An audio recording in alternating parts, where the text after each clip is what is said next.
Go back to the Belleville East Broad Club Social Media Accounts, episode 36, the Lancer Conversation. It's been a few weeks since our last sports games, and it means our spring sports season is heating up. And this week we got baseball and softball, and then boys volleyball next week. And to start us off, we're sitting down with softball head coach Natalie Peters. Thanks for coming on here and joining me. Thanks for having me. That's awesome. I know it's the first time you and I have sat down, so if you want to take a second, introduce yourself to our viewers. Okay, yeah. My name is Natalie Peters, and I've been the head coach here for 19 years now, and I've taught math here at East for 20 years. I'm also an East alum, so definitely love East softball. We'll talk about East alum. I know you had a big softball playing career before you came coaching-wise, so I'll kind of start off with that playing career. How did you start playing softball? When did it become a passion of yours? Yeah, I played pretty much every sport when I was growing up, so I, wasn't involved in a lot of other things, and then softball just kind of took the limelight eventually. It's kind of ironic. If there had been girls soccer when I came to Belleville East, I probably would have had a tough decision there, but there wasn't girls soccer at the time. And then I love the softball program. I played on the 1995 state championship team, and that just pretty much, I feel like, solidified my love of softball. And then went on to play at Drake University initially in Des Moines, Iowa, and after some interesting things going on there. I actually love my coach, and she wasn't going to be coming back, so that's when I transferred to Florida State and finished my career at Florida State. Some of your favorite moments as a Lancer? Oh, man. So I grew up watching them play. I actually lived close to the school, and I would walk up here and watch them play. Grew up coming to the softball camp, so got to know a lot of the players from there. And then once I got here, it was just an amazing experience all the way through. Coach Minky was phenomenal. She pushed us as hard as she could push us, but she also loved us just the same. So obviously winning the state championship in 1995 was an incredible feeling. Our semifinal game was actually the crazier game. We won in extra innings. There was a rain delay in the middle of that game, and we came from behind to win that one. And I think it was like 6-4, and then we won the championship game a little bit easier. But that was probably obviously my most dominant memory of my time here, but I really enjoyed all 4 years. That state champion team was your sophomore year in high school? Yes. There we go, yes. 1995. How did that feel because it's a feeling a lot of players and coaches want to achieve is feeling as a champion. So what was that like being able to accomplish that? It just felt so surreal almost in the moment, and we just had such a dynamite team. We had 8 seniors that year, to be able to send them out on top like that was super special, and there was just some great players and people that have been my role models growing up that were on that team that I still look up to today. So so after Belleville East, you go to Drake for 2 years, Yes. freshman and sophomore year. What was those 2 years like playing up in Drake? Cold, no. No, I love Drake. It's a small private school, and I love my coach. I feel like I learned a lot about the fundamentals of the game from her. Obviously, Coach Minky sent me there super prepared, and then I felt like Coach Bryant was able to really helped me improve, especially as a shortstop. Growing up, I played pretty much everywhere on the field. I would catch, play short, play third, just kind of moved around a lot. But I feel like those 2 years at Drake really solidified my shortstop experience. I felt like I became a lot better player there. It was cold, that's for sure. And then another really good thing that came from Drake is that's where I actually met my husband, who obviously wasn't my husband at the time, but and just a lot of great friends and a great school. So I really enjoyed my time there. After those 2 years, you transferred to Florida State. Obviously, you probably had a few options, but you chose Florida State. Why Florida State? Well, it's funny, when my coach was let go and it was going to open wide open again, yeah. Back then it wasn't like the transfer portal of today, so They actually really restricted where I could go because I had almost gone to Notre Dame. So they were able to put restrictions on you. So they put a restriction on me that I couldn't go anywhere in the Midwest, so many surrounding states, and then anywhere in the Missouri Valley Conference. So, or I would have had to sit out, I think, like 2 years. Wow. So luckily, actually, it was a Carbondale assistant coach, knew the Florida State assistant coach, and they just had a need at Florida State for someone to be able to come in and play infield right away. And they had a conversation at the coaches convention, and before you know it, I was on a visit and was able to go there and finish my career, which was amazing. And now fast forward to that, I know you're a big Florida State fan, so it kind of stuck. Oh yeah, we're huge Florida State fans, my whole family. I don't think you can go to school there and not be a fan. And they actually won a football national championship right when I transferred. So I actually transferred in December, January, going into that spring semester, and they won that year. I think it was 1999, showing my age there. But Yeah, we love Florida State. Try to take my family there as much as possible, and they love it too.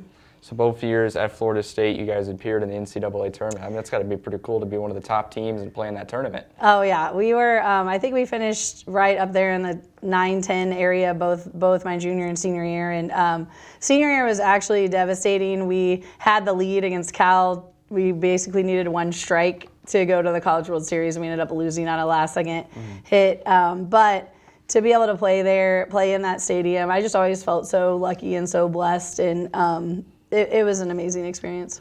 I was able to look at your Florida State stats, and I saw that you hit 3 total home runs. Do you remember any of them? I do, actually. It's funny. I was seeing something the other day where, like, you always remember your first home run, and I do have a really clear memory of one that I hit in a home game. I feel like the game was so different back then. There weren't as many home runs. A lot of things to the game have changed. So I feel like I was a little bit more of a gap hitter, but it was fun to definitely get one out, especially there. It was exciting. So you take over for Belleville East Softball in that 2005-2006 school year. Did you always kind of wanted to be a coach, or did that feeling change after you stopped playing? How did that happen? No, I think I always wanted to teach and coach. I know my dad at the time was like, I don't know, he really pushed me to try to maybe look at some other things. That's why I majored in just math in college. But I actually coached at St. Louis U for 3 years before I came back to East. And my dad was really sick at the time. And so my husband and I made that decision to move home and just try to be with him in the last years of his life. And coming back to East was, I feel like, always on my radar. I feel like Coach Minky, the way she built her program and the culture of her program, it makes you want to return. And so I had no idea, though, that she was going to, after 1 year, me being back, she resigned from coaching, which kind of shocked me at the time. But, I'm so happy. It's always felt like home to me.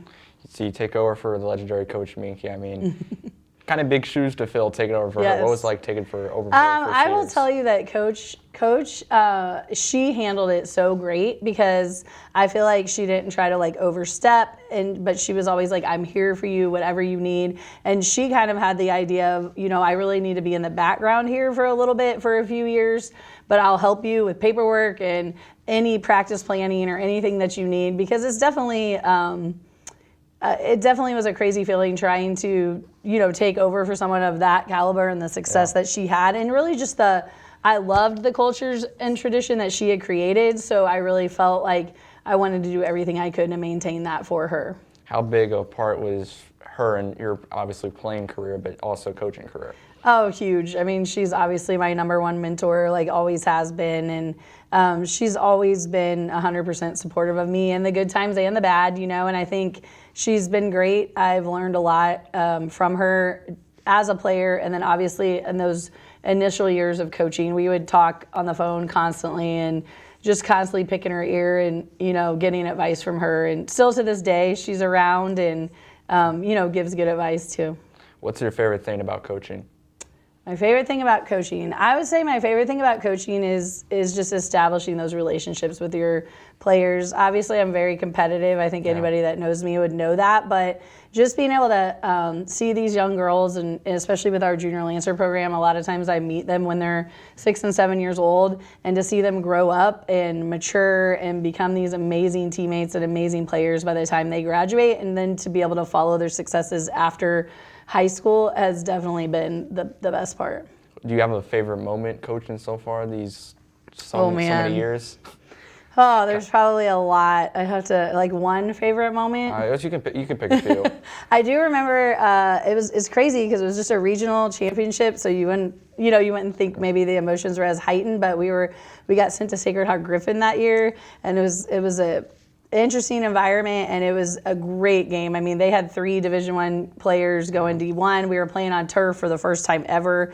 I remember the Grizzlies let us come practice there for a couple days to get ready, and we ended up winning the game and kind of holding off a big rally by them to do that. And I do remember that game just standing out. A lot of just clutch players stepping up in all different ways. So that game is definitely one that stands out. So coaching and teaching, also now you get to coach your own daughter this year on the softball team. I mean, that's pretty cool to do.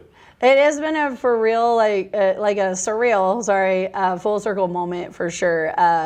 Growing up, she didn't know even exactly how she felt about softball, and as she's grown, she's just learned to love it I feel like more and more, and she's been having a blast the last couple of weeks. So to see her walk out there that first day was pretty emotional. And not even just her. I mean, Noah, your son's been incredible. I mean, how proud are you of them two? I mean, those two, are so far, I know it's only high school. I mean, they've accomplished a lot. Yeah, I'm super proud of them. They're both really hard workers, and I feel like they've stayed true to themselves and who they are, which is not always easy to do in high school. And just really proud of them. They're pulled in a lot of different directions, but I feel like they definitely give their all to all the different activities and sports and music and everything that they do.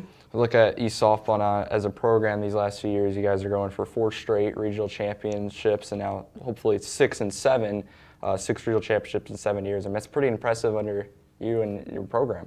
Yeah, we just come out every year and we try to make sure we're playing our best softball at the end of the year and put ourselves in a position where we can compete well for those championships and advance as far as possible. With last year's regional championship team, you had some big seniors who were, big parts that Yes. contributed a lot. How proud of you were obviously of them, but also last year's team? Our senior class last year was incredible. They played behind a very large class that was before them. So I was very interested to see how they were going to handle all the leadership roles. And we were young last year, and I feel like we're even more young this year somehow. But I could not be more proud of their leadership, their performances. I felt like all 4 of them played their absolute best for the entire season. And, we missed them a lot. And they just left. We always talk about leaving your legacy on the program, and we want people to look up to the people that have gone before them, and I feel like all 4 of them did that extremely well. With that, obviously this as a coach, every roster turns over every year, and Yes. obviously those seniors leave. Now you're looking at a new group of seniors. What are you looking to see? What have you seen from them these last few weeks over practices, tryouts, but also Yes. what are you looking to see from them this season? Right. I think even in the off season, you talk about we have 3 seniors, and they're the kids that work year round. Anytime you drive by the field, you'd probably see one of them out there, whether they're pitching or hitting or taking ground balls. And I think that they have high goals, and even though we're young, they've done a really good job of really including everybody on the team and making all of our kids feel comfortable, but also holding them accountable at the same time. So I'm really excited to see them lead the team. Speaking of 2 specific seniors, Ashlyn Sampson and Emma Fetters, both are just committed to play collegiate softball Yes. next year. Over the last few weeks, how proud are you of them? Oh, so proud. Both of them have worked really hard at that. They did all the work as far as communicating with coaches, and really both were very mature in knowing what they wanted as far as size of school and what they're looking into majoring in and just location. And so we're super proud of them and excited for their opportunity to perform at the next level. We'll take a look at the pitch, and obviously Olivia Himmerly returns. I guess I can describe her as steady, reliable in the bump. How big was she last year and now going in this year? Yeah, to be a sophomore and to come out and have the year that she did and be first team all conference, and she wants the ball, and you always want to have a pitcher. Softball's a little different. They can take the ball multiple times a week, which is different than baseball. And she's tiny but mighty. That's what we say. And she can spin the ball. That's really what makes her the most effective. She has a lot of different pitches, so she can throw a lot of different pitch sequences, which makes her harder to hit. Look at the offense. Who's some hitters you're looking to get the offense going to get some runs on the board this year? Yeah, so obviously I would say Fetters and Ashlyn return as 2 of our hitters from last year's lineup that were, played a huge role in the runs that we scored. I think our number one thing this year will be our speed. We're extremely, extremely fast, so we're going to have to use that. And then obviously we're going to look to a lot of young players that maybe don't have the number of varsity at-bats, that some of the other kids have to step up. And we're excited to see who makes the most of those opportunities too. So open a day against Mascoutah. What's some things you guys need to do right to start 2024 1-0? Yeah, we've got to come out and I would say be aggressive at the plate, do our thing, put the ball in play and get our bunts down, make sure we run the bases well. That's something we take a lot of pride in. And obviously we need to pitch well and play good defense. I think communication on defense, especially when you have a young team, that's what we're working the hardest on right now is just really getting our defense to gel so we're ready to go. Well, coming into this year, what do you think is one strength or now you guys are doing really well on and one weakness you guys like to improve on over the next few games?